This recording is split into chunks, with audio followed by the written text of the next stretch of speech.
Gracias por estar acá. Este no es un foro electoral como los que han convocado otras organizaciones, principalmente porque en general no hemos encontrado buena respuesta por parte de las candidaturas o los equipos de campaña, con una excepción, y quiero reconocerla antes de nada, que es la de Gerson Martínez y el equipo del FMLN, que desde el principio estuvo dispuesta a participar en esta conversación. Nuestra intención, de todos modos, nunca fue que esto se convirtiera en uno de estos foros en los cuales el objetivo de los participantes es arrebatarle al otro el protagonismo, la razón o unos cientos o miles de votos. Nuestra idea con estas actividades siempre es generar conversación. Lo es cuando cada año organizamos el Foro Centroamericano de Periodismo, que como saben atraviesa múltiples temas que vinculan el periodismo, la ciudadanía, la democracia y los principales problemas de la región, y lo hacemos en este enero al borde de la primera vuelta de las elecciones presidenciales. Y lo hacemos con un tema que nos parece que es central, importantísimo por la coyuntura y además un retrato en sí de quiénes somos como país y probablemente como región. En un editorial que publicamos en los últimos meses del año pasado decíamos que las caravanas migrantes tienen un enorme significado y un valor político por muchas razones, pero una de ellas es que son probablemente la voz más poderosa que retrata los países de los que huyen. Y retratan nuestra realidad, una realidad probablemente para la inmensa mayoría de la población invivible, pero también porque desafían nuestra búsqueda de soluciones y de transformaciones en múltiples facetas. Porque es un fenómeno, la migración es un fenómeno heterogéneo, porque es un fenómeno que además atraviesa la región y que atraviesa El Salvador y que define a El Salvador desde hace ya demasiadas décadas, con lo cual evidentemente supera lo coyuntural, que es normalmente lo que más discutimos. Por eso quisimos tener esta conversación, por eso hemos tratado además de tener una mesa amplia y diversa, ecléctica, decía Carlos hoy en una reunión que teníamos hablando de la actividad de hoy, pero precisamente porque lo que queremos es que desde diferentes enfoques, vivencias y, lógicamente, responsabilidades o aportes podamos construir una reflexión lo más profunda posible. Y para hacerlo, además, hemos contado con la mejor de las alianzas, que es Alianza Américas. Parece que sea un lema, pero de verdad no estaba preparado. Alianza Américas es una organización con la que trabajamos desde hace bastante tiempo, con la que dialogamos desde hace bastante tiempo y con la que intercambiamos experiencias, visiones y puntos de vista, y con la que hemos colaborado ya en diversas ocasiones. Y evidentemente coincidimos en un interés en esta ocasión, que es hablar de este momento migratorio, pero además utilizarlo para hablar de algo que nos interesa a todos, que es la realidad de El Salvador. Y por eso también doy la palabra a Giselle Contreras, que es la responsable coordinadora regional de Alianza Américas. Gracias por el apoyo, Giselle, y gracias por estar aquí. Gracias, José. Bueno, pues por parte de Alianza Américas, bienvenidos todos. Estamos muy contentos de hacer este conversatorio con los panelistas, gracias a Amparo, a Johnny, a Rosa y a Gerson, también al equipo del Faro por organizar junto a nosotros este momento. Y Alianza Américas, como verán, hay unos papelitos en sus asientos, y es una red de organizaciones que trabajan en Estados Unidos con comunidades de base, es decir, con los mismos latinoamericanos. Y Alianza Américas tiene un brazo transnacional. Y eso nos invita a ver las causas y conocer un poco los países y las razones por las cuales la gente se va. Y el Faro es pionero en mencionar mucho las causas que nosotros ya conocemos: violencia, desigualdad, corrupción y demás. Es importante que esta discusión que se va a tener también nos la llevemos con nuestras familias, con nuestros aliados, a nuestros trabajos, y pensemos cómo nosotros también construimos un país en el cual nos tenemos que quedar. Muchas gracias y damos inicio. Gracias, Hazel. Antes de iniciar, solo recordarles que están más que invitados a que cuando terminemos este espacio podamos convivir un rato con una bebida y unos bocadillos y con música en vivo de nuestro DJ oficial Omnium. Así que están más que invitados para continuar la conversación, que el objetivo más allá de las bebidas es que podamos seguir conversando las ideas que queden flotando acá en este panel. Así que sin más, los dejo con Carlos Martínez, periodista del Faro, quien ha estado con las caravanas de migrantes en el terreno y quien va a moderar este panel.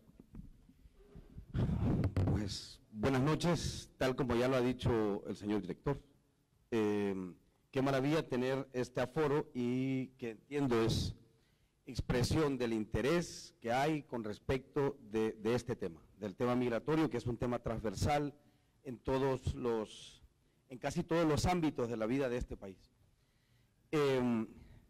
Debo decir también, y me parece importante dejarlo claro, esto, pese a que este es un evento que tiene lugar en medio de una contienda electoral, este no es un evento que tiene por propósito pasar revista por las propuestas o por la falta de ellas de las distintas fórmulas presidenciales que compiten por la presidencia, sino más bien intentar generar una discusión lo más profunda posible con este panel tan ecléctico.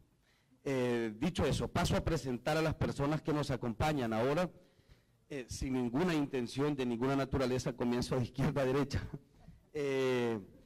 Amparo Marroquín es profesora e investigadora de la UCA. Parte del trabajo de Amparo, en el que ha dedicado mucho tiempo, tiene que ver con el fenómeno migratorio y sus distintas aristas.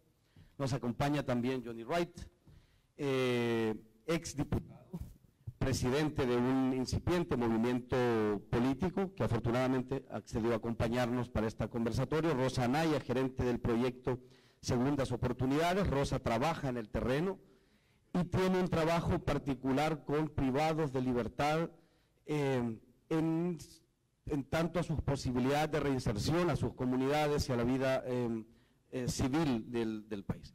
Y Gerson Martínez, exministro de Obras Públicas y miembro del FMLN, para quienes pido por favor que les demos un aplauso.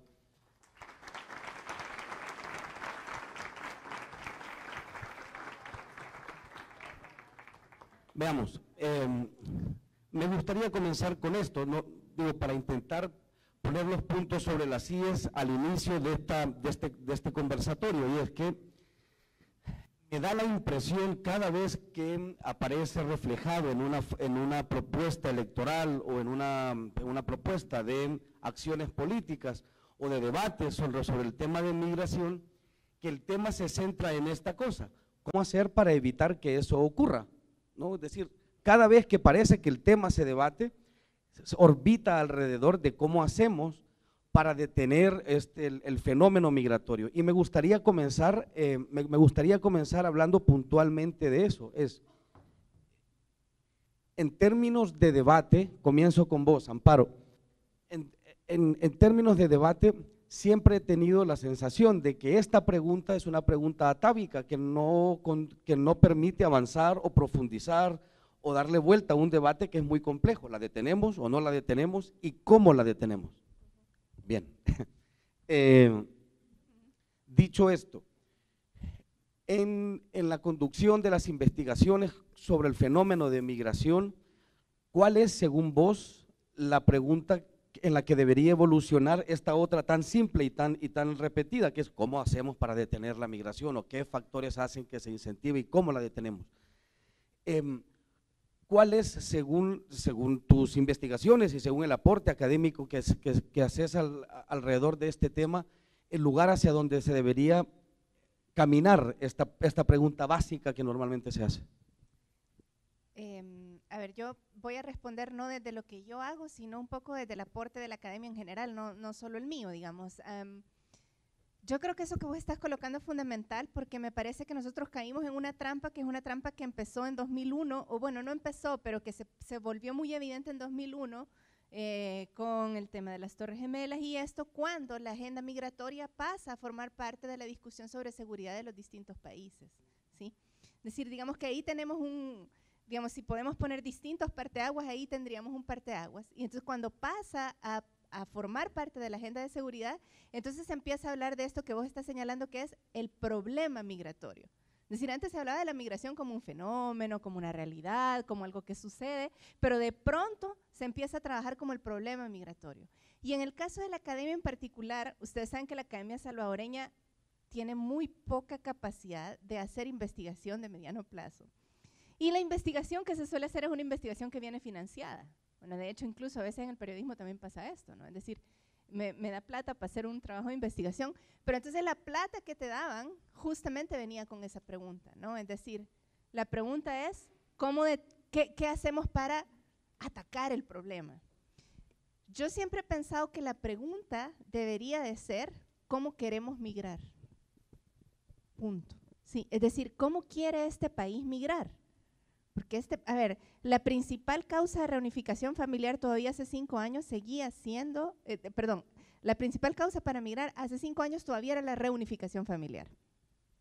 Es decir, no era la violencia, es saber, queremos estar la familia junta.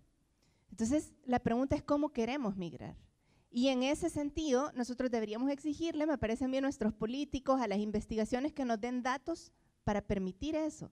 ¿Qué sucede cuando migramos indocumentadamente? ¿Qué pasa cuando migramos en las caravanas? ¿Qué pasa cuando lo hacemos de esta manera? Necesitamos información, necesitamos saber de qué manera para tomar las decisiones adecuadas como país, como comunidad, como sociedad, de hacia dónde nos queremos dirigir en esto. Entonces solo coloco eso, y lo segundo que quería colocar para que la conversa vaya fluyendo es, digamos que en esta larguísima discusión sobre el problema migratorio y la barbaridad que es la migración y cómo deberíamos parar, se suele discutir mucho que lo que nosotros deberíamos de hacer es tener acá seguridad, empleo, salud, porque entonces ya no vamos a migrar. Claro, si pensamos que la principal causa es reunificación, yo creo que aunque tengas todo, vos te vas a querer ir. Y ahí hay un estudio muy interesante de un investigador de apellido Clemens, que Clemens ha estudiado durante 40 años países en desarrollo. Y entonces él lo que ha evidenciado a través de puro dato duro es que cuando el desarrollo humano crece, la migración crece también, no disminuye, simplemente cambia el tipo de migración. Pero las aspiraciones de migrar en un país que, como el Faro lo ha probado y como se ha probado desde distintos espacios, tiene una trayectoria de migración muy larga, por lo menos un siglo de migración, muy difícilmente se detiene con desarrollo, cambia el tipo de migración. Y otra vez, entonces la discusión no es cómo la paramos, sino de qué manera queremos migrar y hacia qué destinos incluso. Solo eso. Rosa, yo creo que Amparo ha mencionado una cosa interesante y es… Hola. Al parecer la motivación o la principal motivación, según se registra en las investigaciones académicas, tiene que ver con reunificación familiar. Desde las comunidades, desde el trabajo en terreno, esta es una aspiración que, según tu criterio, se ha ido modificando en las aspiraciones o en el deseo de los ciudadanos salvadoreños que viven en comunidades y de abandonar el país. Bueno, primero, buenas noches a todos y todas. Gracias por estar aquí. Es bonito ver que hay tanta gente con interés en temas que a veces uno asume que no tanta gente quiere platicarlos. Y quiero empezar por eso justamente, porque lo que estábamos diciendo, estamos asumiendo siempre, especialmente en este contexto, porque no es un tema político del Salvador, sino también cómo la migración está siendo utilizada como una herramienta en otra gran ensalada también en Estados Unidos, que es con el tema de las caravanas. Entonces no perdamos eso de vista, pero yo quería empezar con algo que es bien obvio, y es que somos seres humanos. Y la historia de la humanidad como tal no existiría sin esa migración, pero tampoco sin esa capacidad que generamos a través de los milenios de aprender que a veces nos vamos y a veces nos quedamos. Entonces, normalmente nos enfocamos en la pregunta de por qué te vas y por qué también no nos estamos haciendo la pregunta de qué nos hace quedarnos. Personalmente, a mí me obligaron a irme de este país durante el periodo de la guerra y nos fuimos como que éramos tortuguitas nosotros con nuestra maletita, ¿verdad? Sabíamos que había que llevar el calzón, ¿verdad? El pantalón, la camiseta, porque en la noche había que salir corriendo si era necesario. Ahora, el tema es, yo quisiera migrar siendo madre de 3 hijos, no quiero que se queden en mi casa toda la vida. En algún momento uno tiene que salir a otro espacio. El problema es que no tengas ese arraigo y ese derecho de poder regresar. El tema es el miedo de que no existe esa oportunidad, de que no hay cómo volver. Y me parece que a pesar del miedo, a pesar de las condiciones, hay muchas más personas que también quieren quedarse aquí, que sueñan con estar aquí, no solo aquí, en cualquier otro lugar, y queremos soñar un espacio diferente. Y por eso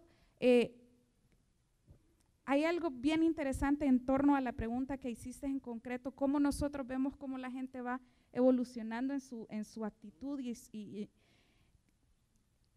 esto es un dato no científico, por favor, ¿verdad? No hay ninguna encuesta. Pero, por ejemplo, nosotros con las personas que trabajamos que están privadas de libertad y que están con ese sueño, con ese anhelo que en algún momento van a salir, una de las últimas sesiones que tenemos es tu plan de vida. ¿Qué pensás que vas a hacer? ¿Cómo pensás verte ya fuera del centro penitenciario?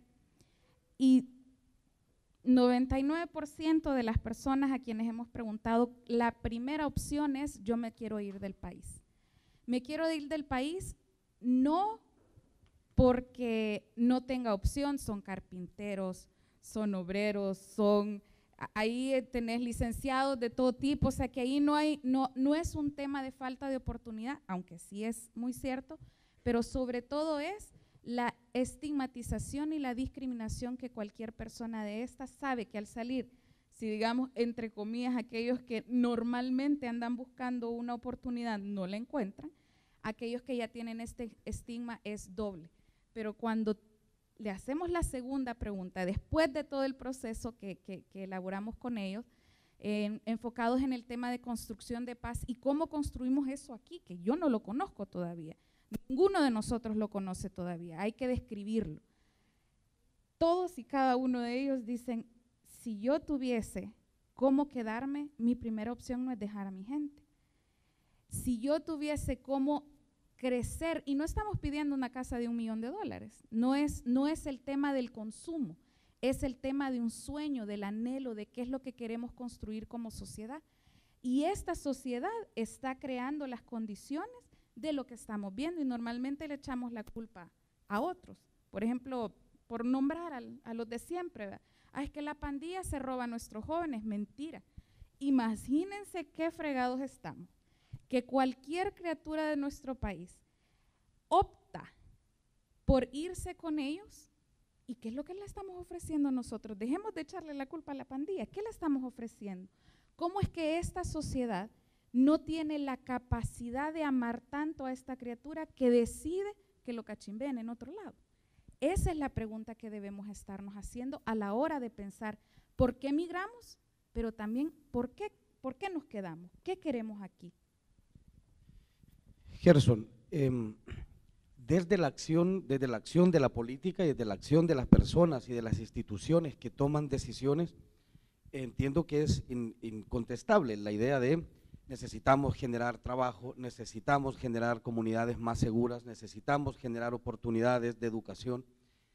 Pareciera que cuando se habla de migración y se relaciona la migración con estos temas, la idea es que haya trabajo, que haya posibilidad de educarse, que las pandillas no atormenten a los muchachos para que la gente no se vaya.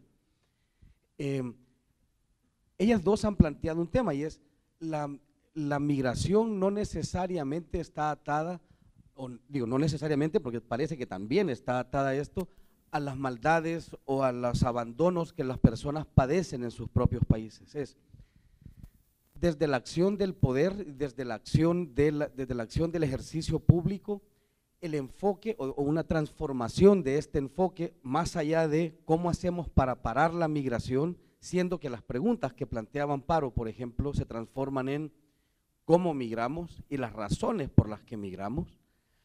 Desde el poder debería intentarse interactuar con este fenómeno. ¿De qué forma? Es decir, siendo que entendemos que se ha diversificado la pregunta, ya no es solo cómo hacemos para evitarla. ¿Qué se te ocurre para atajar las posibilidades que mencionaba Amparo? Bueno, yo creo que el primer desafío es conocer y entender el problema, entender sus raíces, sus factores causales y sus consecuencias. Y creo que si bien es un tema bastante estudiado, yo creo que todavía es un tema que no está lo suficientemente comprendido. Aunque hay instituciones que han evolucionado, pero sigue habiendo migración.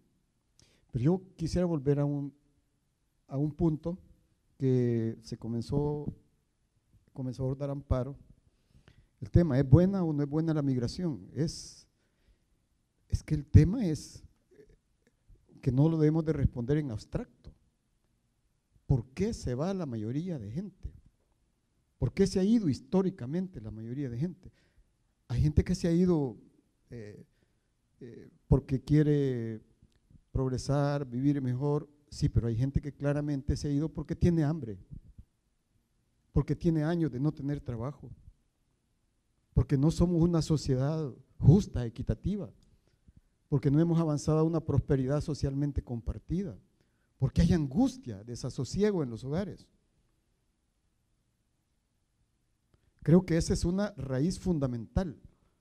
Entonces, si esa es una de las causas principales, entonces sí es un problema. Y si a eso le agregas que va de la inseguridad humana y de la inseguridad ciudadana aquí. Perdón, ¿es un problema para quién? Porque entiendo que el que huye, es decir, si el que huye de la pobreza, huye de las pandillas, huye de la falta de oportunidades, para él migrar no es un problema, para él migrar es la solución. Si es un problema para quién. Entiendo, o sea, nadie aquí puede dudar de que hay un problema, que haya pandillas, que no haya trabajo, pero que la gente migre es un problema para quién. Hay muchísima gente que se va llorando. No se va llena de felicidad, se va llena de incertidumbre. Entonces, si nosotros llegamos a la conclusión que no es un problema, entonces hagamos lo que hicieron en el pasado, firmando convenios con Bolivia para que migraran hay históricamente incluso convenios con otros países para lanzar a la gente fuera. Pero sí es un problema. Yo creo que es un problema, es una ecuación con dos componentes de problema. Uno, las causas aquí. Y dos, la inseguridad humana en la que van a caer ahora una buena parte por razones que ya no corresponden a nosotros. Veamos, ahora que Amparo mencionaba cómo evoluciona el fenómeno de migración, creo que las caravanas de migrantes son una de las expresiones más diáfanas de eso. Se organizaron en masa y los centroamericanos se movieron como un éxodo masivo. Tuve el privilegio de acompañarlos hasta Tijuana la primera ocasión, tuve la fortuna de poder estar con este nuevo intento masivo en la frontera entre Guatemala, que es la frontera entre Centroamérica y México, y me di cuenta de una cosa, la gente sí se respondió esa pregunta, al menos en el cómo. Masivamente se ahorran un coyote, se ahorran los innumerables riesgos que con los que los persigue el camino en México, y consiguieron algo. Johnny, han conseguido una cosa interesante, y es México acaba de transformar de una manera que a mí me parece radical la forma en la que recibe a los centroamericanos. Hace un par de meses fuimos testigos de helicópteros federales acechando a los migrantes que atravesaban el río Suchiate. Comimos una buena cantidad de gases lacrimógenos, de amenazas, eran familias enteras atravesando con bebés ese río. Ahora les ofrecieron una visa humanitaria que les permite permanecer un año en México, con trabajo, con derecho a gozar de salud y educación y de los servicios públicos, para la cual solo tienen que hacer fila y esperar 5 días a que esa visa, con posibilidades de renovación al cabo de un año, entre en efecto. Y pasa una cosa curiosa, y por ahí voy, Johnny, ninguno de los gobiernos de los que las personas que viajan en esa caravana ha saludado esa medida o ha pronunciado esa medida o se ha quejado frente a México o ha agradecido a México. Pareciera que en plena campaña electoral eso no ha ocurrido, que se vive en una realidad paralela y hay unos debates intensos sobre quién se inventó un programa de surf, pero no existe un debate sobre una transformación radical o lo que podría ser una transformación radical de cómo viajan los centroamericanos hacia el norte. Tú que has sido parte de un partido político, que has sido parte de una institución pública y que estás en vísperas, entiendo, de la creación de tu propio partido político, no tuyo, de una nueva fuerza política. ¿Cómo te explicas ese silencio evidente, no solo de las fuerzas políticas y del gobierno salvadoreño, sino de los países de la región? Bueno, es una excelente pregunta porque a mí me genera la misma curiosidad el porqué del silencio en reconocer este cambio drástico en la política migratoria mexicana. Tú ya mencionabas, y de hecho me considero quizás el más ecléctico de este panel, de mi trabajo en la Asamblea Legislativa, que fue precisamente la Comisión de Relaciones Exteriores, y por un buen periodo de tiempo, quizás la mayoría de la legislatura, estudiamos la nueva ley migratoria del país a propuesta del Ejecutivo, porque claramente el Ejecutivo es quien recibe la mayor cantidad de presión en cuanto al tema migratorio, tanto desde la forma en cómo se reciben a la población retornada, el control de las fronteras, el tema con el narcotráfico, contrabando y por supuesto que el tema de las caravanas, que es mucho más reciente a mi tiempo cuando estaba en la Asamblea. Y en las pláticas, en las discusiones, en el estudio de la ley, México era mala palabra.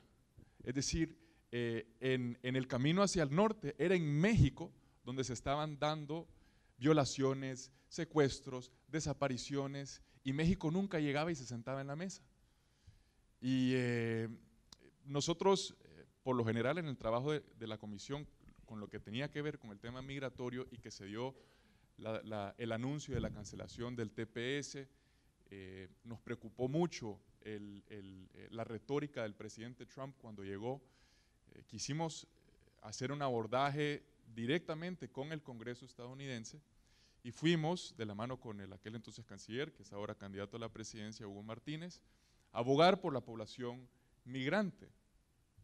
Y todo iba en línea de, bueno, El Salvador está cumpliendo con la confiscación de drogas en números récord. El Salvador ha reducido en un 50% el flujo de migración irregular a la frontera estadounidense. Y efectivamente han habido logros importantes. Pero lo que estábamos tratando y lo que queríamos hacer con nuestra legislación es actualizarla. La ley migratoria de El Salvador es de 1958, la de extranjería creo que es del 86, la de pasaportes del 82 y la de residentes rentistas del 73. Y queríamos hacer de 4 leyes una. Y nuevamente, insisto, a propuesta del Ejecutivo, que claramente se le imposibilitaba aplicar una visión y con una óptica de respeto a los derechos de los migrantes y derechos humanos, una política con una ley tan desfasada. Entonces, en esa discusión salía mucho el tema de México y siempre estuvo ausente de la discusión. Y ahora, curiosamente, como tú planteas, ha dado un giro de 180 grados, pero no hay un reconocimiento. También, cuando el presidente Trump asume una retórica antimigrante, llamémosle así, reforzando esas etiquetas de nuestra población migrante para promover su agenda política, y que de hecho hoy que está congelado el presupuesto y desfinanciado el gobierno y en una crisis política, usando como herramienta de negociación a la misma población migrante, y que si va a ceder con TPS o DACA a cambio de la construcción de un muro. Mucho mucho silencio también del liderazgo político. Y una amenaza también que hubo cuando surgen las caravanas y que había que cerrar las fronteras de los países centroamericanos. Y una amenaza a no recibir las transferencias de apoyo económico que ya se habían garantizado para el Triángulo Norte. También mucho silencio. A mí lo que esto me dice implícitamente es que en El Salvador no hemos asumido responsabilidad de que a nosotros nos va a tocar arreglar los problemas causales de los cuales ya hablaba Gerson, y creo que dentro de la política aún existe ese miedo de que somos tan dependientes quizás de la cooperación o del apoyo de otros para salir de este hoyo, que mejor no vamos a defender los derechos humanos o los derechos de nuestros migrantes en esta ocasión. Entonces hay una enorme incoherencia y creo que el silencio y el no reconocimiento del giro que ha dado México en cuanto al trato de nuestra población migrante es penoso y debe de cambiar. Perdón, voy luego, Gerson, solamente por la alusión, y es, el año pasado, en medio de las caravanas migrantes, antes de que salieran de América Central, Donald Trump los llamó invasores. Hizo blindar sus fronteras con militares y insistió en la idea del muro fronterizo que quiere construir. Como reacción, al cabo de unos meses, el nuevo gobierno mexicano ha dado un giro radical en lo que venía siendo históricamente su comportamiento frente a la migración. Sin embargo, el gobierno de El Salvador, el gobierno del FMLN, sugirió que habían manos oscuras movilizando a esta cantidad de personas que pretendían irse del país. Y como he preguntado antes también, ahora que hay un giro radical en la política mexicana, tampoco ha habido, no sé cómo llamarle, un pronunciamiento, un saludo, una queja probablemente, frente al giro que ha dado el gobierno mexicano en ese sentido. ¿Tú podrías explicarnos por qué? Es decir, la reacción del gobierno salvadoreño frente a esto parece ser la de ya no solo no acompañar a las personas que en masa han decidido irse del país, sino además en ver sospechosamente ese movimiento de personas que migran hacia el norte, y por otro lado hay un enorme vacío, es decir, si asumimos que México ha sido tradicionalmente un lugar aterrador para nuestros migrantes, ahora que se mejoran las condiciones, el gobierno de El Salvador debería decir algo. Pues yo creo que sí, y hacer algo. Quiero decirte que personalmente estuve yo los últimos 8 días antes de la toma de posesión de Andrés Manuel, por uno de los accidentes de la vida, yo coordiné el diseño de una política marco de movilidad y logística, de movilidad del capital humano en la región y de la movilidad de las mercancías. Y por esa razón yo estuve por allá y yo me encontré con equipos de gobierno, conversando con los equipos que iban a tomar posesión. Y el tema era este. Aún con eso yo creo que aquí hay un tema, y yo quiero celebrar el hecho de que más allá de los debates electorales que están allá, que haya este tipo de debates. Porque al final de cuentas, la soberanía reside en los ciudadanos, y los ciudadanos está bien que participen, que estén pendientes de los debates electorales. Es importante, yo creo que es de responsabilidad ir a los debates. Sí, pero la ciudadanía que es soberana, que es titular de la soberanía y del poder, debe discutir libremente dentro de elecciones. Yo celebro esto, pero debo decir algo. Yo sí acepto, por lo que se decía, que no solo somos una humanidad migrante, la vida en el planeta es una vida migrante y la humanidad es una humanidad migrante. Cuando los españoles vinieron aquí, nosotros ya estábamos aquí y éramos migrantes. Entonces, pero el tema no es ese, el tema es la calidad de la migración. Y a mí me fascinó mucho cuando los muchachos de Alianza América me plantearon el tema que ustedes, el nombre del foro, un país en el que quedarse, que valga la pena quedarse. Yo creo que esa es la reflexión de fondo. Entonces, para mí, ese país tiene que ser o debería ser un país donde tú puedas desarrollar una vida digna, con trabajo, educación, salud. ¿Verdad? Un país donde tú puedas realizarte. Y un país donde tú puedas aportar a tu país. Y de esa manera ser feliz. Porque no solo se trata de lo que uno va a recibir, hay que servir también al país. Y eso también te puede hacer feliz. Pero bueno, el tema aquí es que si nosotros abordamos con trivialidad las causas, no vamos a ir a fondo. Entonces eso tiene que ver con las políticas públicas, con el Estado que hemos sido y que somos, pero también con la sociedad que somos y que debemos seguir transformando. Solo quiero terminar algo.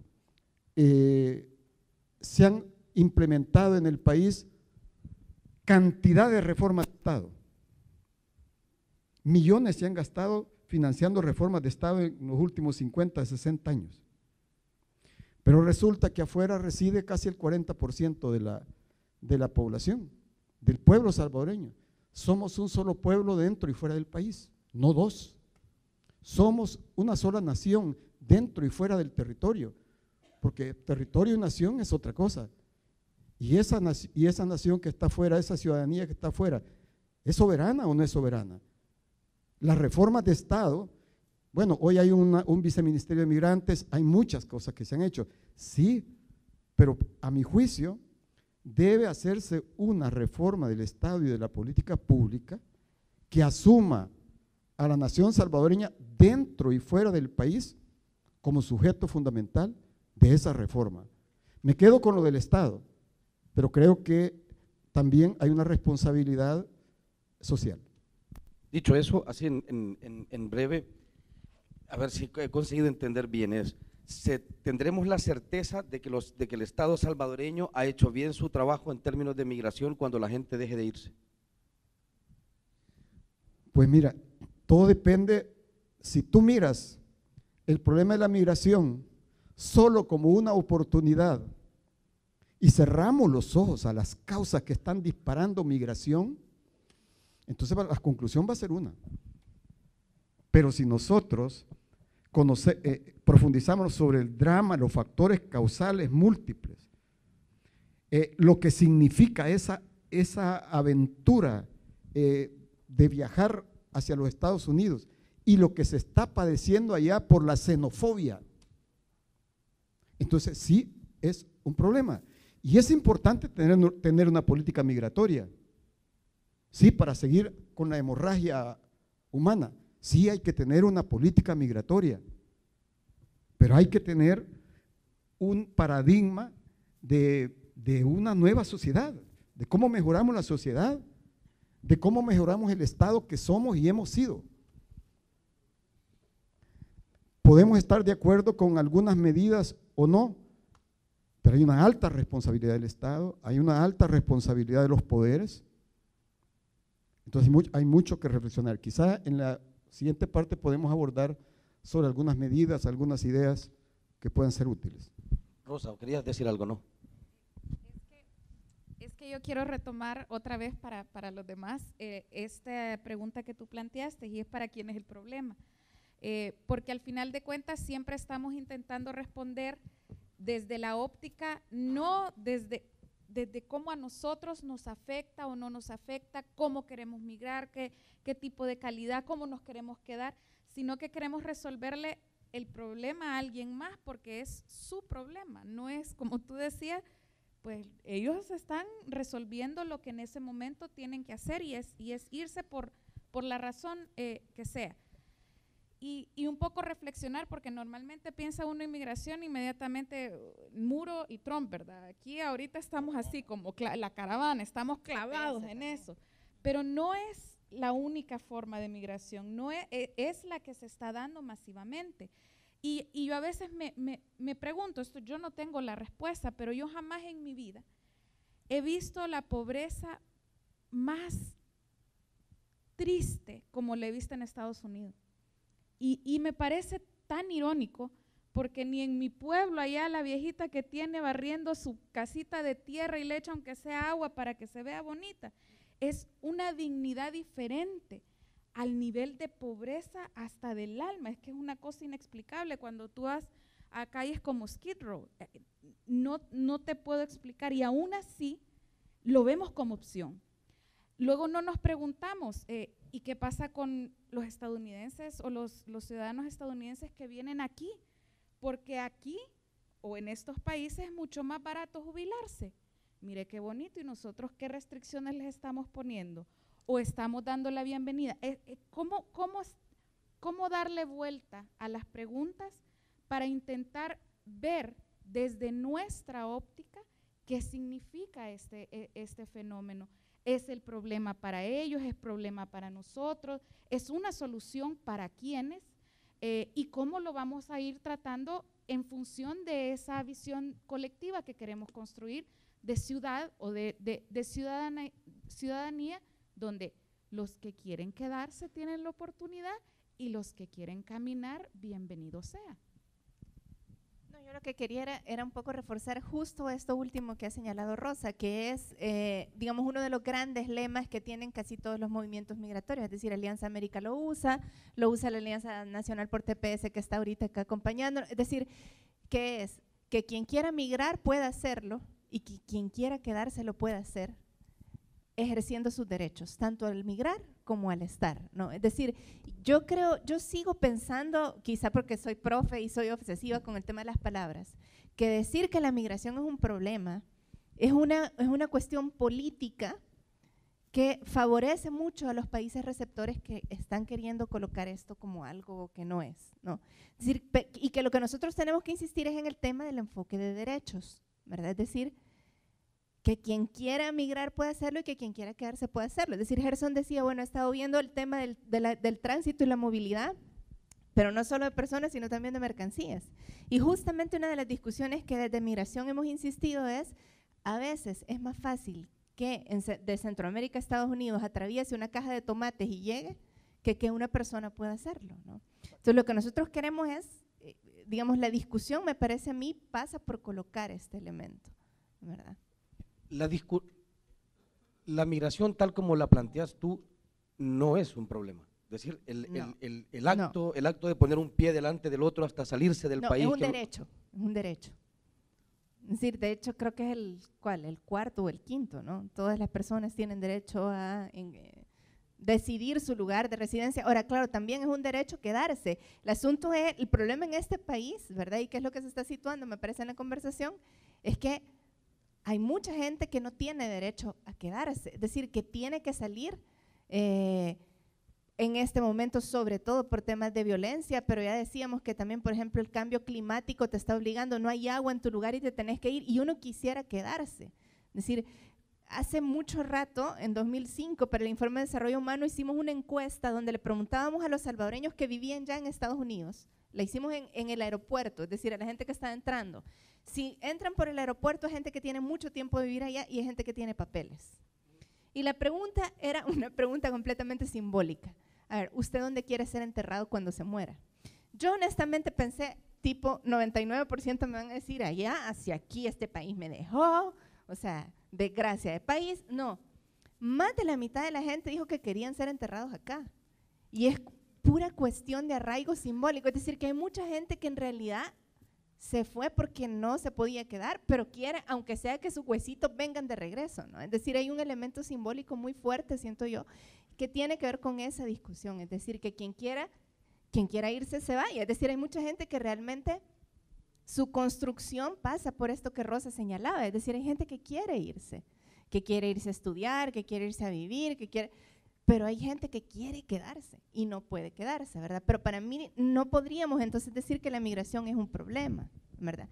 Es decir, es un problema para Trump porque no le dan la plata para el muro y es un problema para… Y es decir, y me parece a mí que el gobierno mexicano justamente lo que está situando es decir, a ver, no, y quien quiera pasar, que pase. O quien quiera quedarse en el territorio mexicano. Para complementar esto, Johnny, si nos atendemos del hecho, de los hechos que menciona Amparo, y es, desde luego, para quien quiere emigrar, migrar es una solución. El problema es que para quien quiere quedarse y no puede, parece que también es una solución migrar. Siendo que eso, más allá del deber ser y más allá de cómo nos imaginamos que debería ser un país, que nos lo venimos imaginando desde hace ya algún tiempo, siendo que eso es así y que parte de las respuestas colectivas que América Central ha ofrecido a sus problemas es nos organizamos para migrar, en términos prácticos, la respuesta del Estado frente a eso debería ser, no sé, me imaginaré unas situaciones probablemente absurdas, que es negociar paso libre desde Honduras hasta Tijuana para nuestros compatriotas, intentar estimular la diversificación de destinos, es decir, estimular que la gente se quede en México trabajando, siendo que ahora es posible. En términos prácticos, una legislación o la conducción del Ejecutivo frente a este fenómeno nos conduciría hacia qué lógicas o hacia qué paradigma de trabajo frente a las medidas puntuales a tomar en momentos donde Centroamérica se está fugando en masa de los países de origen. Es un tema complejo y yo voy a lo que decía Amparo. El punto de partida es el reconocimiento de la migración como un derecho humano. Y muchísimas legislaciones y políticas de diferentes naciones, inclusive aquí mismo dentro de Centroamérica, no son coherentes con ese principio.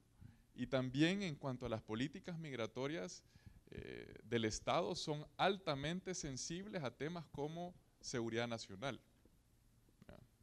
Y sí, estamos de acuerdo con el tema del flujo de cualquiera y fronteras abiertas, porque también tiende a mezclarse y confundirse el concepto de fronteras abiertas con el derecho humano a migrar.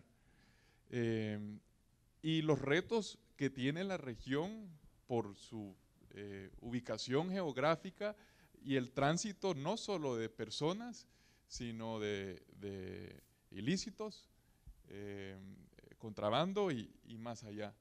Entonces, en cuanto a, digamos, moldes de soluciones ideales, creo que no las hay, pero sí creo que el punto de partida es este reconocimiento, y aún esto es un debate, porque, y bien podría debatirse, y se hace y se abre debate, bueno, ¿es o no es un derecho a migrar? ¿Y dónde queda, por ejemplo, la autodeterminación y la soberanía de los pueblos?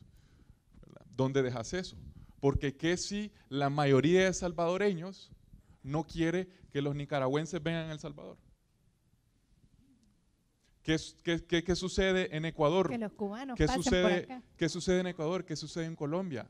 En las capitales de esos países con los migrantes que han sido forzosamente desplazados de Venezuela. Pero dicho eso, digamos, se me ocurre como conclusión lógica, no sé, en todo caso que El Salvador gestione frente a sus vecinos la posibilidad de que sus ciudadanos atraviesen el territorio de manera libre y segura. Por supuesto. Siendo así, El Salvador debería agradecer o premiar diplomáticamente la gestión de México frente a nosotros. Sería una posición coherente. Pero la pregunta es si es sostenible. Es decir, porque está bien, decir, migrar es un derecho, anda a explicárselo a Trump.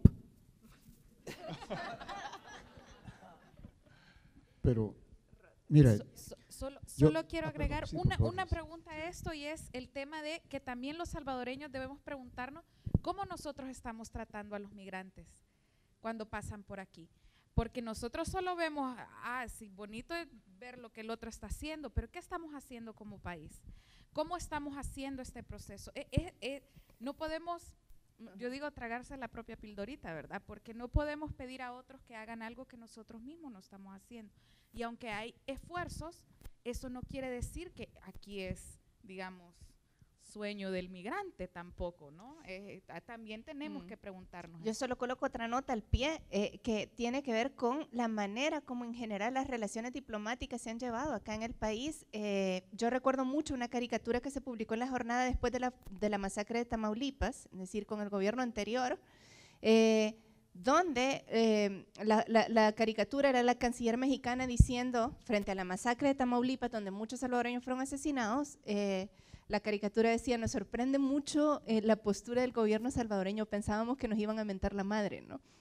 Es decir, en general, la diplomacia salvadoreña no ha tendido a tener una, me da la impresión a mí, una actitud proactiva frente a esta situación. Es decir, tanto frente a una situación de condena como una situación en donde deberíamos decir gracias porque están evitando la posibilidad de otro Tamaulipas o de otras situaciones como esta. Bueno, mira, yo estoy por una humanidad y por una sociedad fundada en libertades y en derechos, en ambas cosas. Si nos ubicamos globalmente, hombre, yo reivindico el derecho de cada ser humano a migrar. Yo no acepto que hayan niños ilegales en el mundo, ni seres humanos ilegales en el mundo. Es inaceptable. Pero ubiquémonos también en la realidad concreta. Y no teóricamente, les voy a poner un caso. Cuando yo por uno de esos accidentes de la vida llegué al Ministerio de Obras Públicas, había unas cárcavas en las cañas, en el Pepeto. Ya de las cañas, la cárcava había devorado como 7 viviendas y había 35 en él. Ya la gente había migrado de las cañas. Pero una parte de esas familias había migrado hacia Estados Unidos. Porque no tenían trabajo, porque tenían hambre y porque no tenían vivienda. Entonces preguntémonos, esa mamá con esos niños que se fue, ¿lo hizo disfrutando su libertad? ¿Tenía libertad para quedarse? La libertad tiene que ver también con derechos. Cuando separamos una sociedad fundada en libertad y una sociedad fundada en derechos, se pueden cometer injusticias. Entonces, yo no veo a un Estado trabajando para solo administrar migración, la hemorragia. Yo creo que nuestros jóvenes y nuestros niños tienen derecho a realizar el sueño salvadoreño en suelo salvadoreño. De acuerdo. Y que en ese contexto haya una política migratoria y una diplomacia activa, y que esa red de consulados sea una red de defensorías de la familia salvadoreña en el mundo. Solo, Gerson, bien, solo una cosa, hay un entusiasta. Solo una cosa, yo completamente de acuerdo, yo creo que esas personas del reparto Las Cañas, que sigue siendo el reparto Las Cañas, con todos sus peros, tendría derecho a que su casa no se la arrebatara una cárcava, y creo que tendrían derecho sus hijos también a poder ir a la escuela, siendo que viven del lado de la pandilla 18 y la escuela queda del lado de la pandilla Mara Salvatrucha. Eso así debería ser, pero las cosas en nuestro país no son como deberían ser. A esa mujer que se le cayó la casa en la cárcava y que decide que tiene que irse del país para seguir existiendo y para que los suyos sigan existiendo, entiendo que en lo inmediato sería una respuesta un poco práctica, digamos, si la cosa es que la cárcava no se debería haber llevado tu casa, siendo que se la llevó y que esa persona encuentra esa como símbolo de los miles de personas con cárcavas de distinta naturaleza. A esa gente en lo inmediato y en lo práctico no se le puede hablar de aspiraciones a futuro o de deber ser, se le tiene que dar es decir, si su decisión es moverse del país para salvar su vida, la respuesta práctica de la política debería ser ¿cuál? Sí, lo que pasa es que allí corremos el riesgo de volvernos cíclopes y taparnos un ojo. Porque si esa cárcava se comenzó a formar cerca de 28 años antes, ¿cómo es que el Estado no tomó las medidas preventivas? ¿Tenía libertad esa señora o no tenía? Yo estoy de acuerdo con una política migratoria, ya lo dije, pero yo creo que el desafío principal es convertirnos en una sociedad de oportunidades para todos. Así de simple. dicho eso de parte de alguien que es miembro y que del partido de gobierno y que fue parte del equipo de gobierno, yo coincido con eso, ¿no? Que es, ¿cómo es posible que durante tanto tiempo hayamos sabido que hay mujeres a las que las cárcavas las arrebatan la casa? Bueno, no sé, eso es, esperaría que lo dijera alguien de la oposición, ¿no?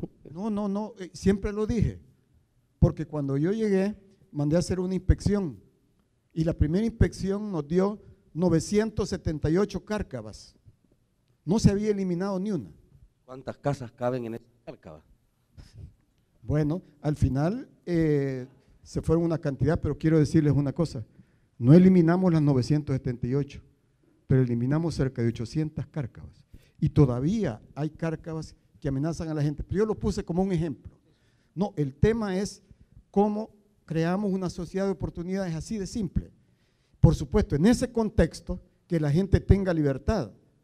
La gente tiene libertad cuando tiene más de una opción, ¿o no? Pero cuando te obligan a una sola opción, ¿eso es libertad?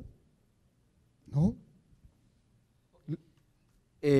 Yo pienso que este conversatorio va a ser mucho más rico cuando abramos las preguntas a ustedes, que es lo que va a pasar ahora mismo.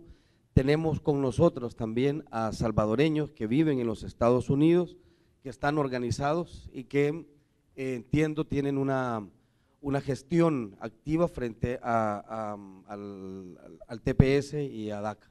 Entonces, miren, lo que les pido para que esto sea productivo y que lo podamos disfrutar es que seamos puntuales en las preguntas, que las dirijamos a algunas de los panelistas y en la medida de lo posible que sean preguntas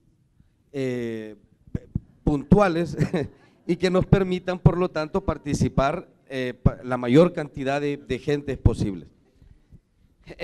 Dicho eso, vamos a ir organizándonos con manos alzadas. Allá hay un micrófono y vamos a ir entregando la palabra según se levanten las manos, de este lado hacia este.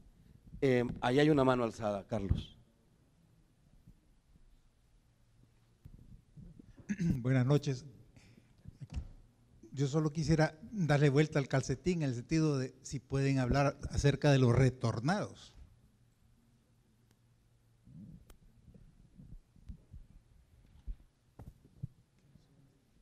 Acumulemos otra pregunta entonces para poder responderlas en grupos por sectores. Ahí hay otro. Hola, buenas noches. Yo quería también poner en la mesa que estamos dejando de lado la parte económica de la migración. Entonces esta retórica de que nos duele que se vaya la gente ha existido a lo largo del tiempo. De hecho, los gobiernos de los 90 y de principios de los 2000 también decían que les dolía, pero estaban implementando un modelo económico en el cual élites se estaban rentabilizando de toda la gente que se estaba yendo. Entonces, poner en la mesa que hay todavía personas que les sigue pareciendo conveniente económicamente que se vaya la gente y que traiga remesas. Entonces, a quienes estamos tocando y a quienes también les beneficia esta hemorragia de gente y ese montón de dinero que regresa. Ok. Carlos, acumulemos una más en este sector de aquí para seguir avanzando luego. Hola, buenas noches. Yo tengo dos preguntas. En primer lugar, me parece que estoy de acuerdo con el enfoque de que la migración no es un problema. Y a partir de ahí yo les pregunto, ¿es acaso este fenómeno de la migración un potencial modificador de esta lógica de nacionalismos? Es decir, ¿es la migración algo que nos obliga a romper con esa idea de identidad nacional, más para pasar a una idea de humanidad interconectada, ¿no? Es decir, si la vida es migración y si la migración es parte del proceso de la vida, no tiene solo que ver con los animales, sino que tiene que ver con todas las especies humanas, así como lo dijo el señor Gerson, ¿no? Y ahora una pregunta distinta. Respecto de la ley del agua y de esta lógica, ¿no?, de crear un asocio público-privado, específicamente a usted, señor Johnny Wright, ¿cuál cree usted que es la relación entre una ley del agua que enfoque una privatización y las eventuales migraciones? Eso. sea que hay 3 temas planteados en esto. Vamos luego a acumular en el siguiente bloque. Nos han planteado con los retornados, que los hay de distinto tipo, que es aquellos que deciden también venir a pasar su vejez aquí luego de haber trabajado toda su vida en los Estados Unidos, gente que ha sido deportada luego de vivir un montón de tiempo en los Estados Unidos, y aquellos que son deportados y que no consiguieron llegar a lo que consideraban una meta final. Nos han planteado también el tema de las remesas, que ya me extrañaba que estuviera faltando en un tema sobre migración en El Salvador. Y nos plantean también, entiendo, cosas que tienen que ver con leyes que garantizan calidad de vida en el país, como por ejemplo que es el tema de aguas. ¿Quién quiere comenzar con esto, para no ser dictatorial?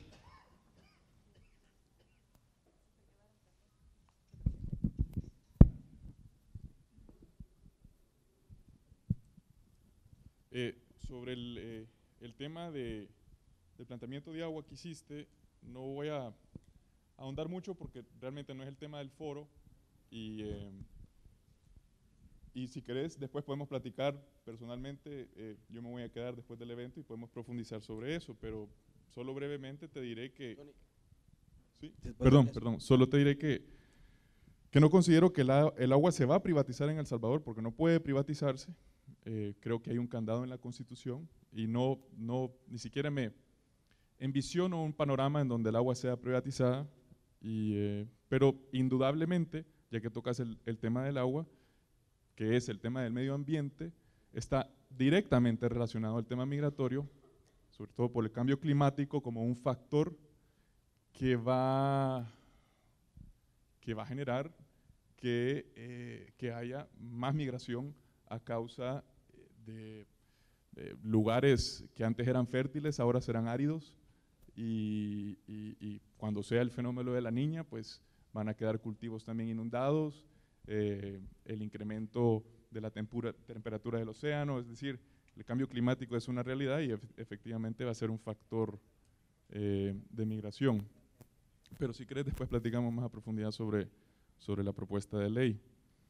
Se tocaron 3 temas. Se tocó el tema de retornados, si pudiéramos hablar un poco de eso, y ahí habría que hacerse también más preguntas, porque yo quise averiguar el dato, y no sé si alguien lo conocerá, de la población retornada o deportada, ¿cuántos realmente quieren quedarse en El Salvador? ¿O cuántos reintentan migrar al norte, migrar a Estados Unidos? Que de hecho, cuando ya sos reincidente, si una vez fuiste deportado y reincidís, eso ya constituye un delito que puede ser inclusive hasta penado con cárcel. Que es muy raro en una legislación de un país. Normalmente los procesos migratorios son procesos administrativos, no es criminalizado, ¿verdad?, entrar a un país de manera irregular. Pero en Estados Unidos, si por segunda vez lo haces, sí te expones a eso. No estamos haciendo suficiente como Estado para reinsertar, y más allá de Estado, como ciudadanía, como sociedad. Mucha de la población migrante creo que acarrea un estigma, y la población retornada también. Indudablemente, muchas de las personas retornadas cometieron actos criminales en Estados Unidos. En el caso de que hayan cometido algún delito aquí, pueden ser procesados, pero en el caso de que no, quedan en libertad, y el Estado pues tiene algunas herramientas para darle seguimiento a estas personas. También se tocó el tema económico y el tema que cuando hablamos de la población migrante, sobre todo nuestros migrantes salvadoreños, hablamos del tema de las remesas y de la dependencia de nuestra economía en ese flujo de efectivo, principalmente de Estados Unidos para acá.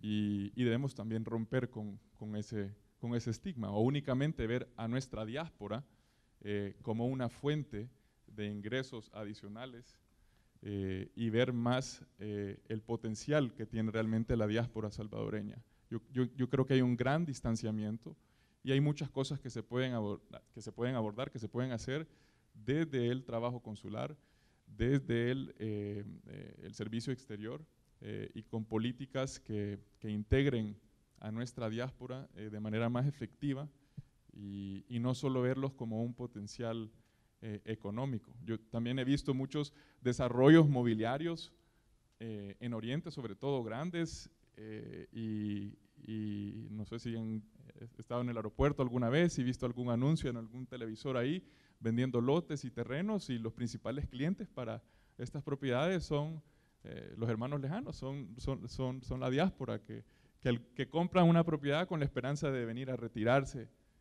a su país, o como ya decías tú, pues a vivir sus últimos días en su tierra.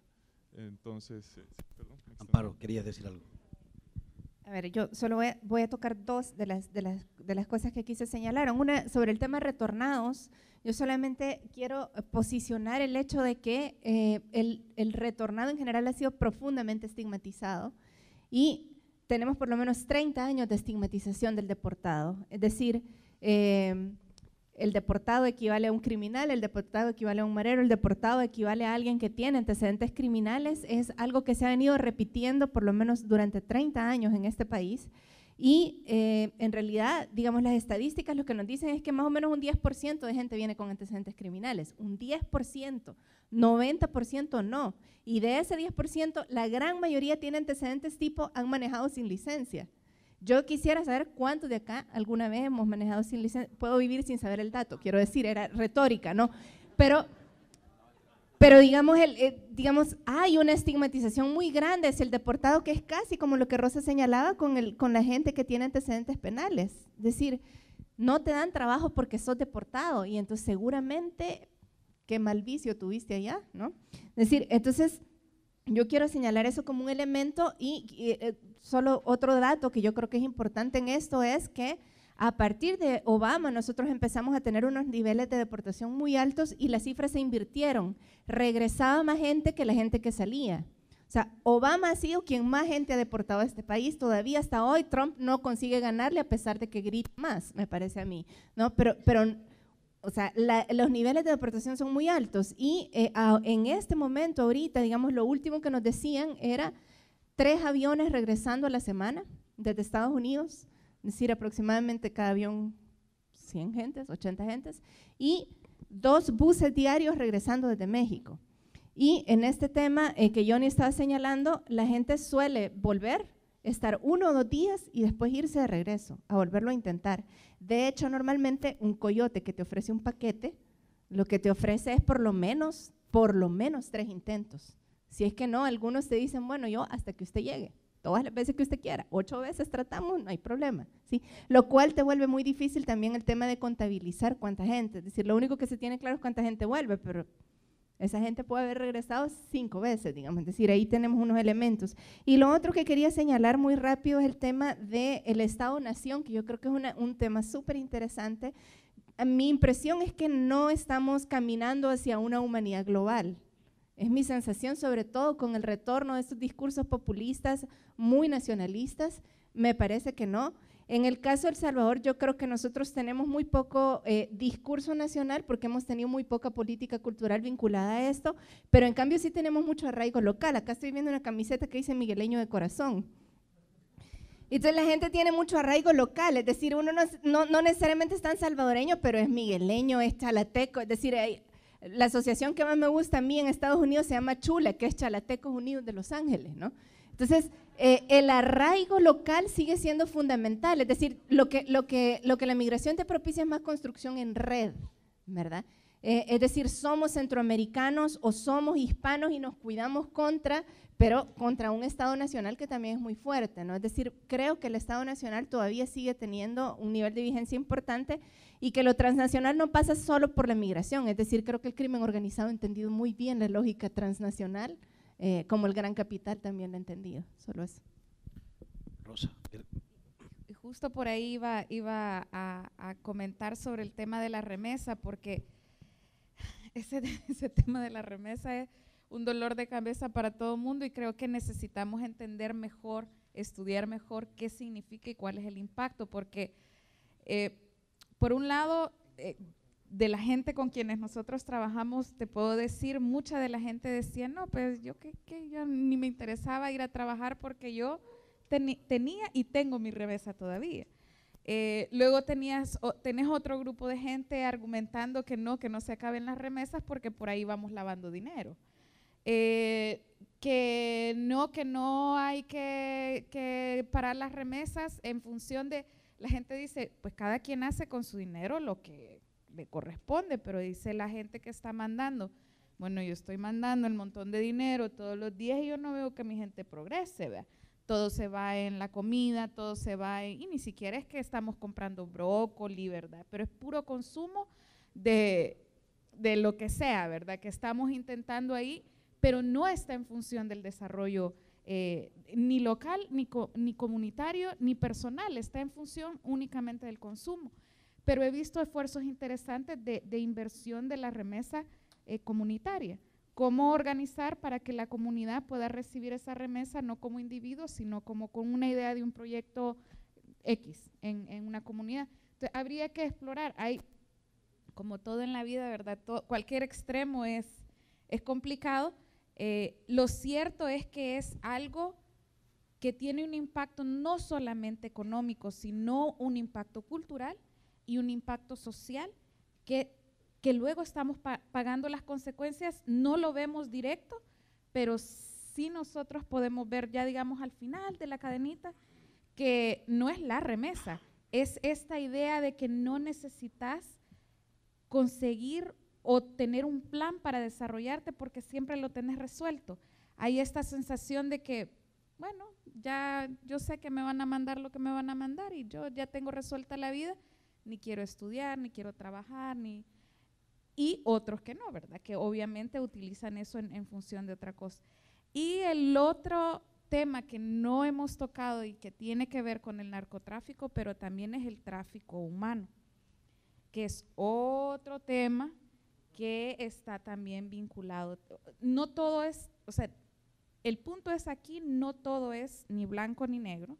Hay 1.000 millones de como sombras de no sé cuántos grises, pero realmente al final de cuentas veo que aquí en el panel nosotros estamos más profundizando en otras preguntas y creo que justamente en términos generales la sociedad no está consiguiendo respuestas, sino que por primera vez veo que estamos pensando mejor las preguntas que debemos hacernos.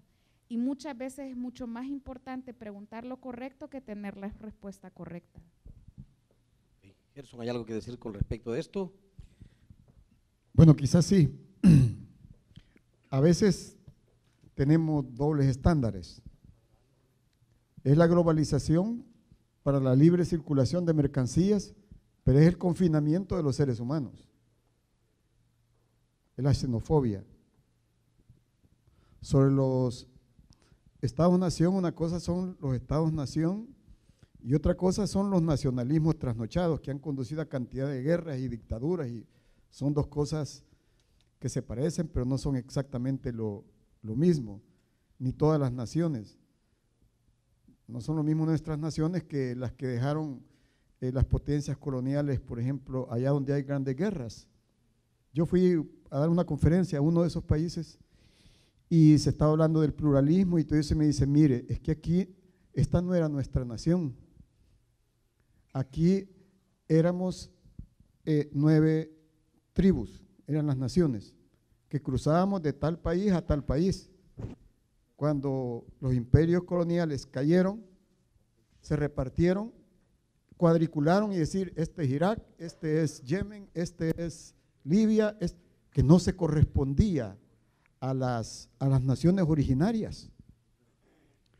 Entonces, eso explica parte de los problemas, pero lo cierto es que nosotros debemos estar por un planeta donde se respete la libertad de los seres humanos.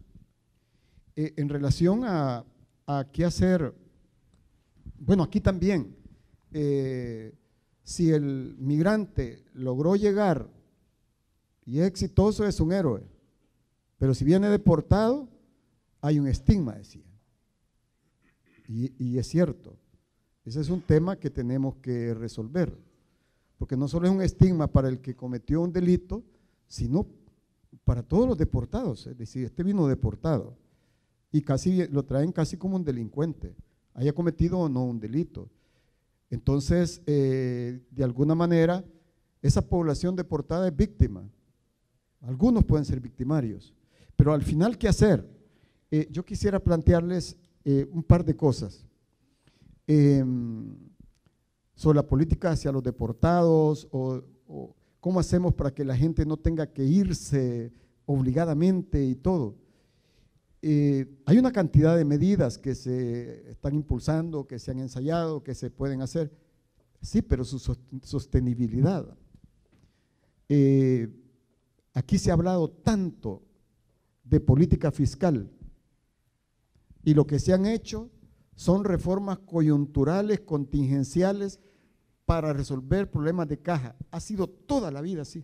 Nunca hemos tenido una política fiscal de mediano y largo horizonte, donde debía de existir una línea respecto a esto para crear un fondo para la inversión y el empleo. Había bancos del Estado, se privatizaron. Desde aquella época viene esta discusión. Siempre existió la necesidad de crear un fondo para la inversión y el empleo, para que la gente se quede aquí. Quiero decirles, yo he visitado muchas ciudades, y aquí quiero saludar no solo a los de Lanza América, sino a todos los compañeros que trabajan con TPS y todo eso. Y una de las cosas que la gente más lamenta es casi misión imposible poder hacer una inversión aquí, porque es una cantidad de problemas. Entonces hay que crear una política. Tú inviertes y el Estado que te ponga un gestor para que te resuelva la tramititis aguda, porque no hay tramitología. Y una segunda medida que a mí me parece, hay que crear el Fondo para la Inversión y el Empleo respaldado por una reforma fiscal a fondo. Ha habido recursos hasta para financiar la privatización de la banca, pero no para financiar esto. Ok, bueno, no es mi turno de preguntas, sino cálmense. Miren, me está diciendo mi jefe Carlos Salamanca que tenemos nada más 15 minutos, creo que me lo dijo hace 5. Entonces, vamos a intentar agilizar eso, pero les repito una cosa, esta es la parte formal de la conversación. Posteriormente, la idea es que nos quedemos tomando una cerveza y sigamos la conversación en el pasillo. Entonces, lo que voy a hacer es esto, ofrecer la palabra a 2 personas por bloque, las acumulamos y les pido, vamos a ser más eficientes y vamos a tener más tiempo si dirigimos puntualmente las preguntas a algunos de los panelistas, porque eso nos permitiría evacuarlas con mayor profundidad y de mejor manera. Yo quisiera hacer la pregunta ya sea a Gerson o a Johnny, bien puntual. Perdón, no te veo. Bueno, me pongo de pie. Ya, sí. Ok, ¿cómo estás? ¿Qué se hizo con esta gente que estaba en las caravanas? Se les pidió DUI, se hizo un censo, se les hizo preguntas de por qué se iban. Voy a este punto porque ¿qué calidad de gente estamos haciendo que migre del país? ¿Qué gente está llegando a Estados Unidos? Está llegando gente sin educación, está llegando gente con malas mañas, está llegando gente desinformada totalmente. ¿Por qué no se ha hecho una política de educación al migrante? El otro domingo, yo me voy para Estados Unidos a vivir allá. Me voy del todo, puede ser que regrese, puede ser que no. Yo voy con licencia americana, voy con residencia, voy con mi green card, voy con las condiciones ideales, por decir así. Y no me quisiera ir, pero voy totalmente educada y sé a dónde voy.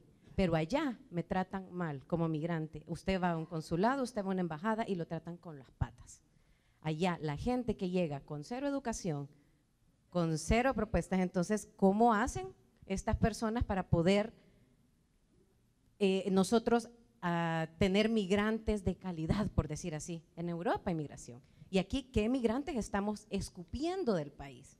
¿Qué tipo de gente estamos llevándole el huevo de la gallina a otra gallina? Ok, cálmense, ya vamos a hablar.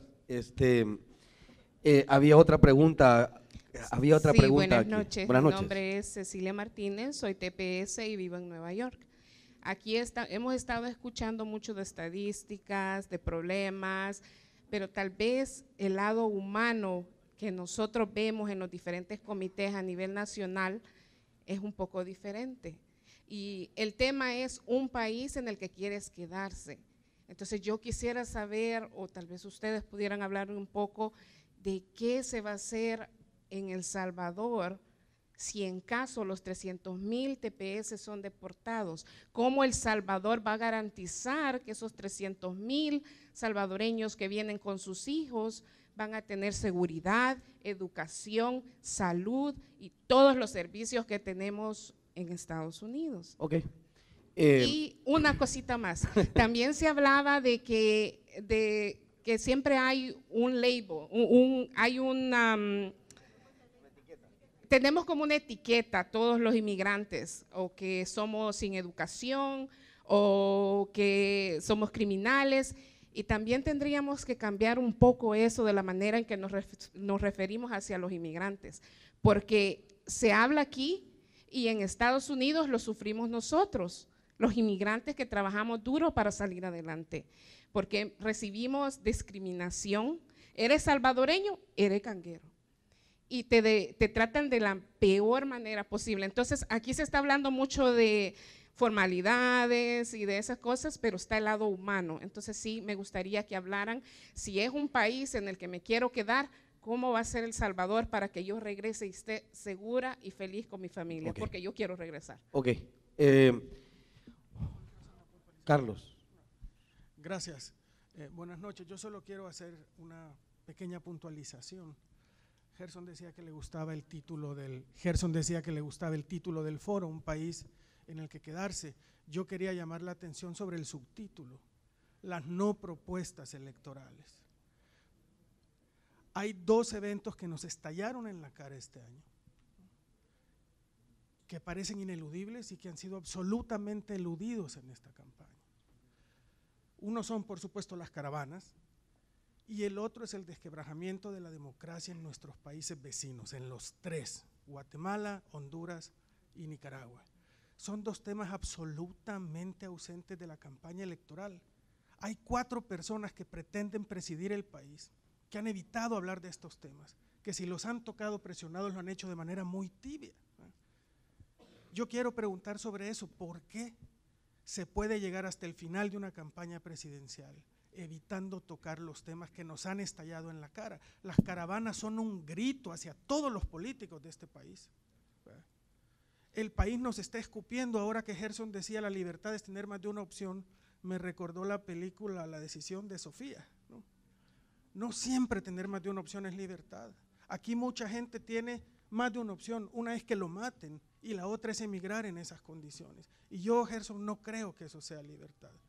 Les pido a los 2 políticos del panel que se abstraigan un poco de su pertenencia partidaria y que nos ayuden a dar luces más como analistas políticos que como políticos activos. ¿Por qué en la campaña no se han tocado estos temas? Bien, hemos salido aquí, aunque vamos a seguir ahorita acumulando preguntas simplemente para hacer un ejercicio sumario. Carlos pregunta a las 2 personas, a los políticos, digamos, de nuestro panel, ¿cómo ha sido posible desarrollar toda una contienda electoral sin mencionar temas que aparentemente ineludibles? Hemos hablado, si mal no entendí, de cómo crear migrantes de calidad. Y hay una pregunta urgente en medio de esto también, que es, ¿alguien tiene alguna idea qué hacer en el supuesto atroz de que las personas que gozan de ciertos estatus migratorios en Estados Unidos fueran repentinamente deportadas a El Salvador? Que creo que me parece una pregunta muy urgente.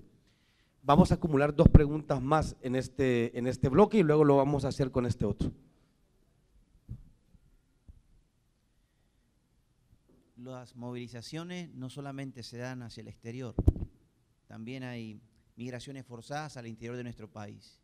Y como bien lo decía una de las panelistas, muchas veces con ese estigma con que miramos a la población que vive en la ruralidad, en los cantones, aunque todos decimos ¿cuál es tu cantón?, pero algunas veces de manera peyorativa, la gente migra del área rural de Perquín, de Sabanetas o de Hoja Blanca, y se viene aquí a vivir indignamente a un asentamiento urbano precario, con condiciones totalmente contrarias a lo que vivía en el área rural.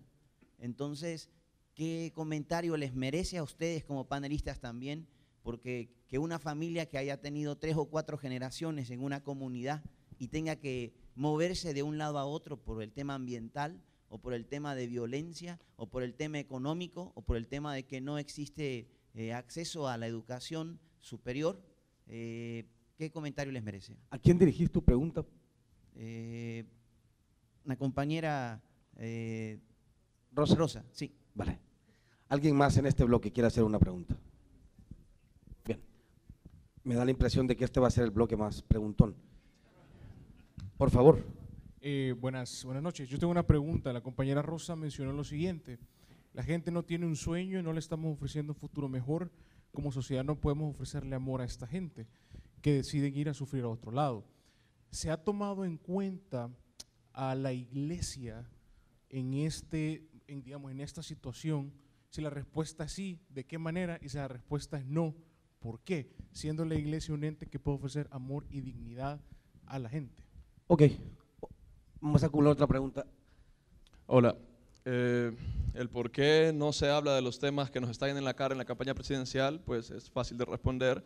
Es más fácil fabricar posverdades como la de un hijo futuro o como la de un juicio que se hace contra otra persona que enfrentar los problemas serios que todos nosotros sí padecemos.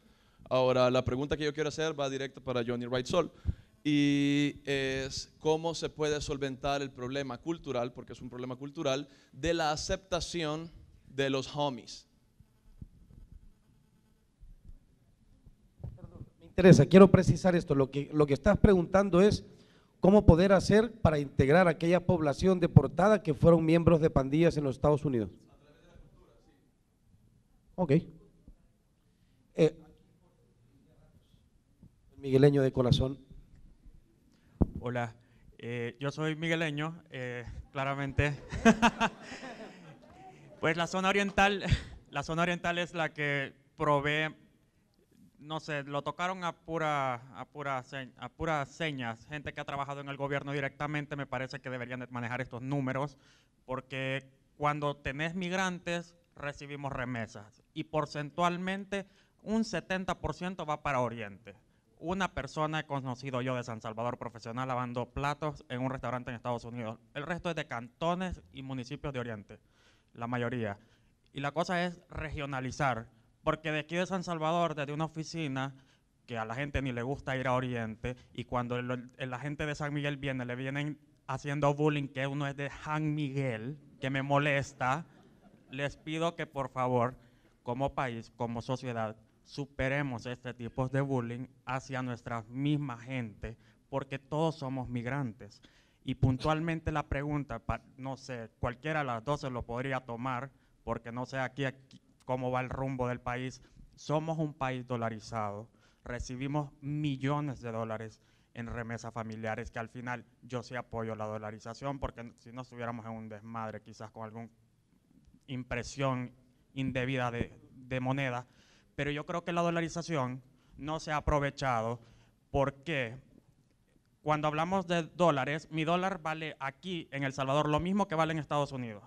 Claro, gano menos, obvio, pero algo se puede hacer, pero no se ha aprovechado. ¿Qué política podríamos plantear cuando en un país como Estados Unidos, que imprime los dólares, ellos lo manejan, ellos lo valoran a nivel mundial, es la moneda poderosa, pero allá si tú tienes tus dólares en una cuenta bancaria, tú tienes $10, el gobierno americano te quita impuestos por no invertirlo, te quita un 30%. Tú no puedes tener capital ahí ahorrado, tirado en una cuenta bancaria. En El Salvador, allá la plata está hecha para invertirse desde la manera privada, pero acá en El Salvador, toda esa plata la gente la pone en dividendos, la pone en plazo fijo, está estancada, la gente, nunca ves a alguien queriendo invertir la plata acá, no se motiva a que inviertan la plata. Tu pregunta es si desde el Estado existe la posibilidad de forzar el uso de las remesas en alguna dirección.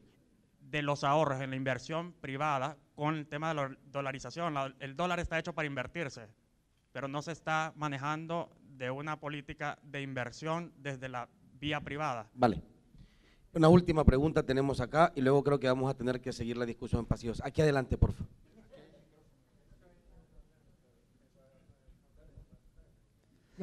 Hola. Gracias. Tenía el amigo un rato pidiendo la palabra, luego pasamos. Cayendo al tema que nos ocupa y por lo que venimos esta noche, que era hablar de las propuestas electorales y de migración, la pregunta nuestra es en el tema del voto en el exterior. ¿Cuáles son las propuestas que tienen o de qué pueden hablar acerca de este tema? Especialmente porque, como decía Gerson, el 40% de la población vive fuera del país y son los que aportan incluso más dinero que el Producto Interno Bruto, solamente. Okay. Y la última. Sí, buenas noches a todos y todas. Mi pregunta va dirigida a Amparo y esto es, escuchando muchas de las preguntas, para mí me resulta bastante alarmante o de qué manera están funcionando. Y bueno, agradezco mucho al Faro por estos esfuerzos que hace para informar a la comunidad, pero de qué manera la participación de los medios de comunicación en general a nivel nacional para informar o desinformar con un tema tan importante como es la migración. Vamos a ver cómo administramos esto, intentando ser lo más puntual posible. Hay dos preguntas que tienen que ver con el manejo de remesas, que yo creo que ese es un tema relevante. Gerson y Johnny, ¿existe alguna posibilidad desde el Estado, alguna posibilidad del gobierno de orientar o de sugerir o de forzar el uso de las remesas en alguna dirección? ¿Es esto posible? ¿Es esto deseable? Absolutamente deseable. No obligar, pero sí una política de inducción. Cuando yo planteaba la necesidad que tiene el país de crear un fondo para la inversión y el empleo, perfectamente puede ser una política, tú aportas $2 y el Estado te aporta $1, una tercera parte. Tú aportas $20,000 para fundar una empresa y que tu familia no tenga que emigrar, sino crear aquí ocupación, empleo. Entonces, y este mecanismo y esta proporción ya fue probada internacionalmente. Entonces, lo que no se puede es obligar, pero debo decir, la potencialidad de los hermanos en el exterior de invertir en El Salvador es alta, bien alta, no solo de enviar remesas para el consumo. Ahí quiero decirles, el Estado ha fallado, y ya lo dije, por eso es importante esta propuesta. Ahora, ¿cómo se puede sostener? Si tiene respaldo en una política fiscal y se institucionaliza un fondo en esa dirección. Estamos diciendo, cuando hablo de un fondo, estamos hablando de una financiera del Estado. Aquí tenemos una trampa, y por ahí veía a Alberto Arene, que con él hemos discutido varias veces el tema fiscal. No, todavía está allá. Pero normalmente cuando se hacen discusiones, cuando se habla del desarrollo y eso, normalmente se hacen discusiones solo sobre la fiscalidad. Fiscalidad es el Estado. Lo que tenemos que discutir, cuáles son las fuentes financieras del desarrollo. ¿Cuáles son las fuentes financieras del desarrollo? Y una de las fuentes potenciales del desarrollo, financieras del desarrollo, son las potenciales inversiones de nuestros hermanos en el exterior. Algún día alguien lo va a entender. Y bueno, quiero decirle, esta es una propuesta y ojalá pudiera ser aprobado por unanimidad, eso, por parte de todos los políticos del país. Johnny, para seguir con esto y seguir avanzando en lo que proponía Gerson, es decir, más allá de las posibilidades que nos imaginamos de usar los recursos de los hermanos en el exterior, es este país, en tu análisis, está preparado para el escenario que mencionaba, que ella mencionaba, es decir, en el análisis financiero, en el análisis institucional o incluso en el análisis social, ¿vos crees que El Salvador está listo para recibir una cantidad de deportaciones como la que mencionaba la compañera aquí? La respuesta corta es no. Y sí, esa es la respuesta, digamos, corta y genuina. Evidentemente, considero que no hay un plan. A lo mejor pueden haber ponderaciones, puede haber, ha habido discusión seguramente del tema, pero cuando el gobierno e inclusive las comisiones de la Comisión de Relaciones Exteriores íbamos a Estados Unidos, íbamos de manera paradójica a abogar con el Congreso para pedirles que lo que queríamos era que nuestra gente se quedara, ¿verdad? Entonces, y digo paradójico porque es difícil, pues, porque obviamente lo que uno quiere es que su gente regrese y mucha gente que quiere regresar, pero yo no creo que estamos listos para eso, y creo que lo que se ha buscado por todas las vías posibles es detener de que eso suceda, pero pareciera ser una realidad eminente, pero también hay diferentes respuestas que cada caso de una persona que está amparada por el TPS tiene diferentes situaciones. Hay algunos que han tenido hijos en Estados Unidos, que son ciudadanos, que hay diferentes precedentes legales, sobre todo que se han dado en algunos distritos en California y que se pueden agarrar de ahí para temas legales, y el gobierno creo que ha optado por temas de asesoría legal y apoyo legal para ganar esas batallas. En eso hay una pregunta dirigida directamente a vos que tiene que ver con integración cultural. Integración cultural, entiendo que de personas que hayan sido miembros de pandillas en los Estados Unidos, a los que supongo que el amigo llamaba homies. Sí.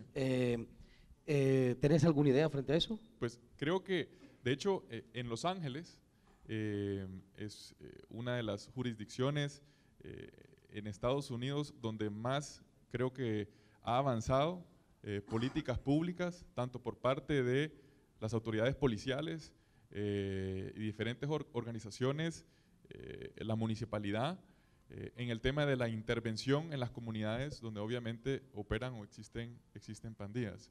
Y de hecho ha sido referencia para la policía nuestra, para políticos y funcionarios públicos que han ido, y yo he sido parte de las comitivas que hemos ido a Los Ángeles a conocer un poco ese modelo.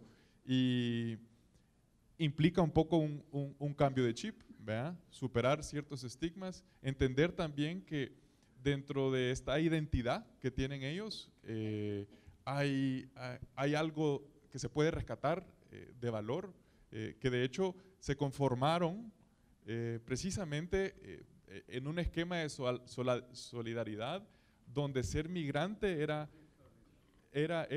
algo eran mal vistos los migrantes, ¿no? Y ahora nuevamente hay un discurso de odio, hay un discurso racista, xenofóbico contra la población migrante, y lo único que hace es que el migrante en tierras ajenas no quiera ni siquiera asimilarse, sino juntarse con los suyos.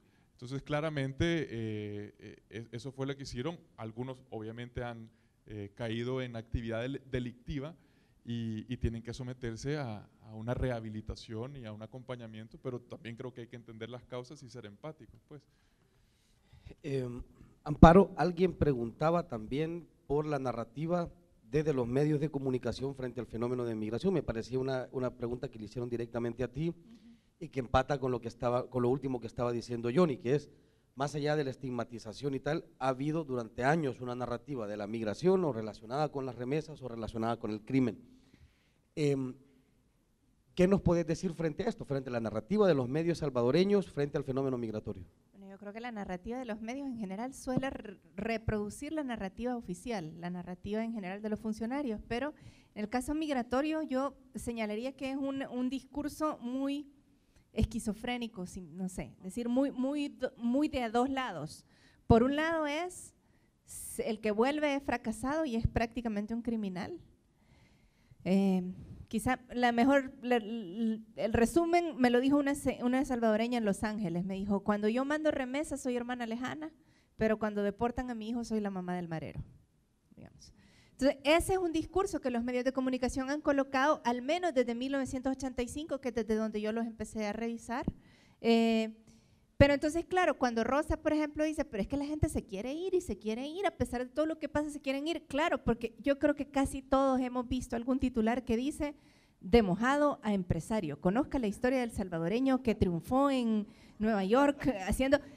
¿Por qué? Porque parecería justamente que esa es la salida y hay un discurso, una narrativa muy heroica que se construye en donde migrar, si logras pasar, es exitoso, lo cual tampoco es cierto, ¿no? Pero digamos, esa es como la gran narrativa. Por supuesto, hay medios de comunicación que han intentado hacer contraparte, que han hecho periodismo de investigación. El Faro ha sido fundamental en ese trabajo, pero la narrativa mediática en general pasa por estos dos polos, me parece a mí, y mucha gente reproduce en ciertos momentos esta narrativa como muy dual, digamos. Rosa, alguien hacía una pregunta específicamente dirigida que tenía que ver con el papel de las iglesias, en particular como nodos sociales y su función en la asimilación de las personas que son deportadas o su rol frente a la posibilidad de resolver las necesidades de quienes viven en las comunidades. Y creo que habían 3 preguntas más o menos relacionadas. Tenía que Varias. ver con esta relación, la construcción de cariño y amor, que al final de cuentas es lo que nos mueve como seres humanos, al igual que la migración. No puedo responder más que de otra manera con mi ejemplo, porque si hablo de alguien más, después dicen que es mentira. Mi padre fue asesinado cuando yo tenía 10 años frente a mí. Fuimos exiliados por esta situación, regresamos porque somos unos burros. Intentaron matar a mi mamá justo cuando firmaron los acuerdos de paz. Otra vez, agarrando maletita, regresamos porque somos unos burros. El papá de mis 2 hijos mayores fue asesinado en esta nueva guerra, ¿verdad? Por las circunstancias que existen. No salí exiliada, pero casi, pero sigo aquí porque soy una burra. Y me lo dice mi mamá siempre.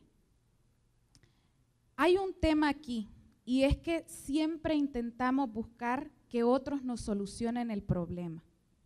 ¿Saben qué he decidido hacer yo con todo eso que me han cargado encima?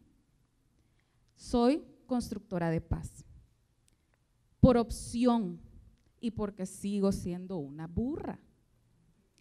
No solamente decido quedarme y regresar tantas veces me quieran echar de aquí, sino que además me fascina ver la cara que ustedes tienen en este momento. ¿Y de qué está hablando? Porque lo que yo hago es hacer construcción de paz, nada más y nada menos que en centros penitenciarios. Porque mi reclamo al Estado salvadoreño es en aquel momento, y sigue siendo hasta el día de hoy, es que yo no conozco al asesino de mi padre. Tampoco conozco al asesino del papá de mis hijos.